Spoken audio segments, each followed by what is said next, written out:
සුබ දවසක් හැම දිනාටම අදත් හොඳ වීඩියෝ එකක් අරගෙන අවිල්ලා තියෙන්නේ පුවක් වගාව සම්බන්ධයෙන්. මේ දිනවල අපනයන කෘෂිකර්ම දෙපාර්තමේන්තුවෙන් පුවක් පෙළ නොමිනී ලබා දීමක් සිද්ධ වෙනවා. ඔයගොල්ලන්ගේත් ඇත්තටම හිස් ඉඩම් තියෙනවා නම් වගා කරලා නැති ඒක පුවක් පෙළ අරගෙන වගා කිරීමක් කරන්න පුළුවන්. අපි පුවක් පෙළ 250ක් වගා කරොත් වාර්ෂිකව පුවක් 500ක අසන්නක් අපිට ලැබුණොත් රුපියල් 5 ගානේ අලෙවි කරන්න ලැබුණොත් අපිට රුපියල් 6,25,000ක මුදලක් කිසිම ප්‍රශ්නයක් නැතුව ලබා ගන්න පුළුවන්. මේක ඊටම හොඳ වාණිජ්‍ය භෝගයක් විදිහට ප්‍රචලිත වෙලා තියෙන්නේ දැන්.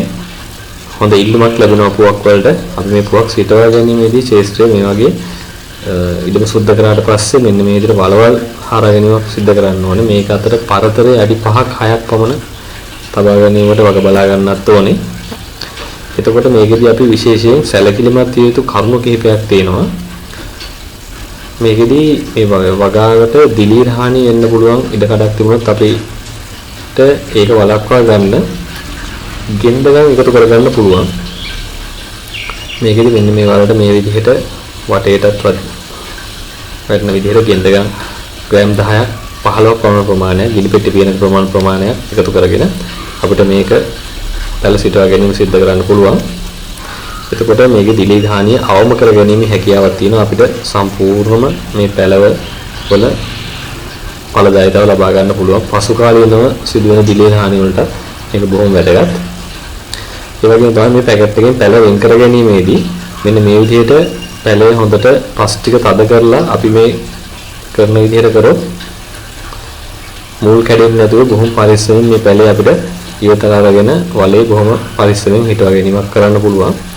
තවත් විශේෂ දෙයක් තියෙනවා මේක පුවක් පැලයක් හිටවනකොට වලේ ඉඳන් අඩි 2ක් 3ක් අගල් 2-3ක් පමණ පහතින් සිටවා ගැනීමට වග බලා ගන්න ඕනේ. මොකද පුවක් පැලයේ කඳෙන් මුල්ලේමක් සිද්ධ වෙනවා පුවක් පැලේ වර්ධනය වීමත් සමග. අපිට අන්න ඒ අවස්ථාවේදී ඒ ප්‍රශ්නය මගහැරවා ගන්න අගල් 3-4ක පමණ ප්‍රමාණයක් වලෙන් පහකට පුවක් පැලේ සිටවීම ඉතාම වැදගත් වෙනවා. අපිට මේක ලොකු මහන්සියක් වෙන්න දෙයක් නෑ. ඇත්තට මේ වගාවේදී නඩත්තුව බොහොම අඩුයි. මේ පෙන්වන්නේ ඒ වගේ පුවක් පැලයක් කඳෙන් මුල් ලබ අවස්ථාවක්. මෙන්න මේ ප්‍රශ්නේ මගහරවාගත්ත තමයි අපි අඟල් 2-3ක් වලේ ඇතුළට වෙන්න පුවක් පැලේ සිටවා ගන්නේ. ඇත්තට මේක හොඳ ආර්ථික භෝගයක්. ඊටම පහසුවෙන් වගා කරලා හොඳ අස්වැන්නක් ගන්න.